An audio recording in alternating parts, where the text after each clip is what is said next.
जिसमें उन्होंने बहुत क्लियरली ये कहा है कि India centre of global power, centre of global importance है। 3 ट्रेनें आपस में टकरा गई हैं। ये इंतहाई अफसोसनाक हादसा पेश आया है कि ग्लोबल पीस एंड प्रॉस्पेरिटी में हम कहाँ खड़े हैं, गल इत्थे आ गई है। पाकिस्तानियों तो पता ही नहीं ना, होते आपस में चतुर्थी पे है ना। हर कंट्री जो है ना वो इंडिया के साथ रिलेशनशिप इसी वजह से रखना चाहता है, क्योंकि अब जो रिलेशनशिप होते हैं ना वो ना के पर्सनली इस बेसिस पे होते हैं कि वो कितना अच्छा है, बल्कि इस बेसिस से होते हैं कि वो इतनी बड़ी इकोनॉमिक मार्केट है। कौमी खजाना खाली होने के करीब है। मुल्क में सिर्फ 4 अरब 9 करोड़ डॉलर्स बाकी रह गए हैं। इस महीने पाकिस्तान को बैरूनी कर्जों की किस्त भी अदा करनी है। भारत के वजीर आजम नरेंद्र मोदी जो हैं वो दुनिया के चौथे लीडर हैं जो अमेरिकी कांग्रेस को ट्वाइस खिताब करने लगे। वो एक करिस्मेटिक पर्सनालिटी है और एक इमर्जिंग लीडर बन रहे हैं पूरी दुनिया में। तो ये मैं समझता हूँ कि भारत जो है वो has come out as a regional power, as a mature country, और उनका टारगेट है कि यूनाइटेड नेशन सिक्योरिटी काउंसिल की परमानेंट सीट ली जाए। और जितना वो चल रहे हैं डिप्लोमेटिकली, जिस तरह चल रहे हैं अपनी फॉरेन पॉलिसी के साथ, मैं समझता हूँ कि ये ज्यादा दूर नहीं है कि जिस दिन they will become a permanent member. नमस्ते बहनों और भाइयों, सत श्री अकाल, जय हिंद। जैसा कि आपको पता है कि भारत के उड़ीसा प्रांत में एक बहुत ही भयानक ट्रेन दुर्घटना हुई है जिसमें 3 ट्रेन आपस में टकरा गए, जिसमें 300 करीब लोग मारे गए और 1000 लोग उसमें इंजर्ड हुए, जिनका इलाज चल रहा है। इस पे हमारे प्रधानमंत्री श्री नरेंद्र मोदी जी और हमारे रेल मंत्री श्री अश्विनी वैष्णव जी खुद स्वयं जाकर उसकी समीक्षा कर रहे हैं और कैसा हुआ ये हादसा उसकी पूरी जांच कमेटी बिठा के जांच की जा रही है। ऐसी पर चर्चा के भी भारत को सहानुभूति दिखाने के लिए पूरे विश्व भर से इसके ऊपर शोक किया जा रहा है। सब अलग अलग कंट्री और अलग अलग फॉरेन मिनिस्टर, अलग अलग डेलीगेट्स और अलग अलग कंट्रीज का प्रतिनिधित्व करने वाले पीएम्स इस पे अपने अपनी वार्ता बता रहे हैं और बता रहे हैं कि हमें ये सब सुन के काफ़ी दुख हुआ कि भारत जैसे देश में जो एक वर्ल्ड की पावर सेंटर उसमें ये सब हादसा हुआ है। इस पर हमें बहुत दुख है। इसी बीच जर्मनी के चांसलर ओल्फ शोल्स ने ये कहा है कि हम इस मुश्किल घड़ी में भारत के साथ खड़े हैं और भारत के दुख में उसको पूरी तरह सहयोग करने के लिए तैयार है। इसी के साथ अमेरिका के प्रधानमंत्री श्री जो बाइडन ने भी अपना इस पर दुख जाहिर किया है और पुतिन ने भी, जो रशिया के प्राइम मिनिस्टर, उन्होंने भी इस पर अपना दुख जताया। साथ ही साथ हमारे पड़ोसी देश पाकिस्तान जो आए दिन कोई ना कोई हरकत करता रहता है, उसने भी इस पर अपने दुख जाहिर किया। और साथ साथ कनाडा के प्राइम मिनिस्टर जस्टिन ट्रूडो ने भी इस पर कहा कि इस भारत में 300 लोगों की मृत खबर सुन के मैं बहुत दुखी और मेरा मन अंदर से टूट गया। ऐसे ही पूरे विश्व से भारत को सहानुभूति मिल रही है। इससे भारत के लोग पूरे विश्व ने सहानुभूति दी है कि वो इस मुश्किल की घड़ी में भारत के साथ खड़े हैं। आज की परिचर्चा को सुनते हैं। धन्यवाद। नाज़रीन, भारत में 3 ट्रेनें आपस में टकरा गई हैं। ये इंतहाई अफसोसनाक हादसा पेश आया है। ये भारत की एक रियासत है ओडिशा, यहाँ पर पेश आया है। पहले 2 ट्रेनें आपस में टकराई थी और ये खौफनाक तसादुम हुआ जिसमें जो इब्तदाई तौर पर इत्तलात आई थी कि 200 से ज़्यादा यानी तकरीबन 300 के करीब अब तक ये तादाद हो चुकी है जो मारे जाने वाले अफराद हैं इस हादसे के दौरान, और 1000 से ज़्यादा मुसाफिरों के जख्मी होने की इत्तला सामने आ चुकी है। शहबाज शरीफ साहब ने भी इस अफसोसनाक हादसे में जो सैकड़ों जानों के ज़िया पर भारतीय हुकूमत के साथ, नरेंद्र मोदी के साथ गहरे दुख का, अफसोस का, ताज़ियत का इजहार किया है। शहबाज शरीफ साहब ने कहा है कि मैं सोगवार ख़ानदानों से ताज़ियत करता हूं जिन्होंने इस साने में अपने प्यारों को खो दिया। शहबाज शरीफ साहब ने जख्मियों की जल्द से आज़ादी के लिए भी दुआ की है। दोस्तों, आपको पता है कि अमेरिकी जो कांग्रेस है उसने प्राइम मिनिस्टर मोदी को इनवाइट किया है और जो स्पीकर हैं उसके केविन मैकार्थी, उन्होंने बेसिकली इनवाइट किया है।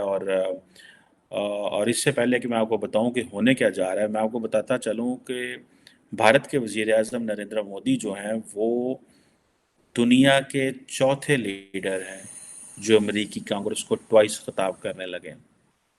और जो अमेरिकी कांग्रेस के जो स्पीकर हैं उन्होंने ये कहा है कि बायपार्टिजन लीडरशिप, यानी कि कांग्रेस एंड डेमोक्रेट्स दोनों जो हैं वो प्राइम मिनिस्टर मोदी को इनवाइट कर रहे हैं कि वो आएँ और जिसे वो कहते हैं ना 2107 मैसाचुसेट्स एवेन्यू पे आके यूएस कांग्रेस को ख़िताब करें। और इससे पहले मैं आपको बताता चलूँ कि ऑलमोस्ट जिन लीडर्स ने पहले ये ख़िताब किया है, ट्वाइस ख़िताब किया है, उनमें विंस्टन चर्चिल हैं, विंस्टन चर्चिल जो फॉर्मर ब्रिटिश प्राइम मिनिस्टर हैं, उन्होंने 1941 में और 1943 में एंड 1952 में, खैर उन्होंने 4 दफ़ा खिताब किया था एंड लेटर ऑन उसके बाद भी वो खिताब करके गए थे।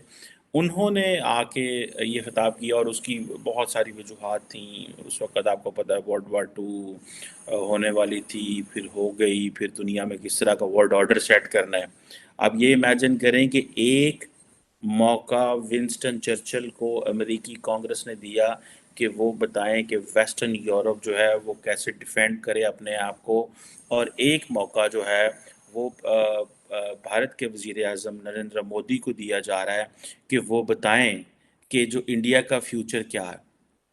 वो कहते हैं कि हमारा और आपका बेस्ड ऑन शेयर्ड वैल्यूज, यानी कि डेमोक्रेसी और ये जो सारा human rights, freedom of media, इस तरह की जो जिन्हें शेयर्ड वैल्यूज कहा जाता है, कि ग्लोबल पीस एंड प्रॉस्पेरिटी में हम कहाँ खड़े हैं।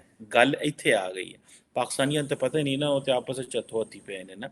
और यहाँ पे और ये वो कह रहे हैं कि जिसे वो कहते हैं ना, उन्होंने कहा है केविन मैकर्थी ने कि आपके पास एक अपॉर्चुनिटी है कि आप हमें इंडिया का विजन बताएं कि इंडिया का क्या विजन है, इंडिया को आप कैसे देखते हैं। और जब वो आएगी बात तो फिर वो कहेंगे जनाब कि हमने तो इंटरनेशनल सोलर अलायंस बनाया, हमने तो 2070 तक इंडिया को जो है वो जो रीन्यूएबल एनर्जी पे कन्वर्ट करना है, और हमने कितना रेलवे का नेटवर्क बिछाया, रोड नेटवर्क बिछाया, क्या बगैर कर्जे लेके। पाकिस्तान की तरह नहीं कि आपने कर्जे लिए चीन से और जाके भीख मांगी और कहा पायन है साडा लाहौर वाला प्रोजेक्ट है, ये अगर आप ट्रेन ऑरेंज लाइन ट्रेन चला दें तो हम अगर इलेक्शन जीत जाएंगे और फिर हम सी पैक को अच्छे तरीके से चलाएंगे।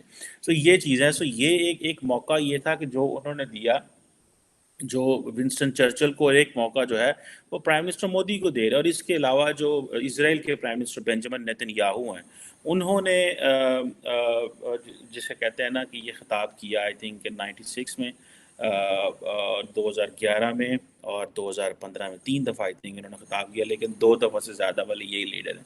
इसी तरह जो क्या नाम है उनका, यूक्रेन के जो प्रेसिडेंट हैं इस वक्त ज़ेलेंस्की साहब, वो क्योंकि इस वक्त हीरो हैं तो उनको जो है वो मौका दिया गया था कि वो आएँ और कांग्रेस से बात करें और हमें बताएं कि क्या होने जा रहा है और किस तरह की चीज़ें जो हैं वो होंगी। लेकिन ये एक बात बताऊँ, ये बहुत बड़ी अपॉर्चुनिटी होती है जो दुनिया में कम ही लोगों को दी जाती है। और इससे पहले कि मैं आपको बताता चलूँ कि तकरीबन दुनिया के 48 कंट्रीज़ हैं जिन्होंने अमेरिकी कांग्रेस के जॉइंट मीटिंग को जो है वो किया। उसमें बहुत सारे ममालिक हैं, लेकिन पर्टिकुलरली ज़्यादातर जो है ना वो बाहर के ही ममालिक हैं, जिसे ज़्यादा वेस्टर्न ममालिक, बाहर के ममालिक नहीं, ज़्यादातर वेस्टर्न ममालिक जो वेस्ट में हैं, उनको ये मौका दिया गया। अब ये इमेजिन कर लें कि अगर प्राइम मिनिस्टर मोदी वहाँ पे जा रहा है तो जो उन्होंने कहा कि एकदम आपको अपॉर्चुनिटी दे रहे हैं, ये हिस्टोरिक मोमेंट है। और जिसे वो कहते हैं ना, हमारा जो कहते हैं हमारा जो मुस्तकबिल है, जो हमारा रिलेशनशिप है वो फ्यूचर में छुपा हुआ है, और हमारे पीछे जो कंस्ट्रेंट्स हैं वो हमने पीछे करनी है। आप इमेजिन करें यार वो कहाँ खड़े हुए हैं। That gives an edge so much to Indians in the US and in the other parts of the world. ये जो खिताब है ना, इस खिताब की ये ना देखें खिताब हो रहा है, ये देखें कि how many opportunities are being created for the Indians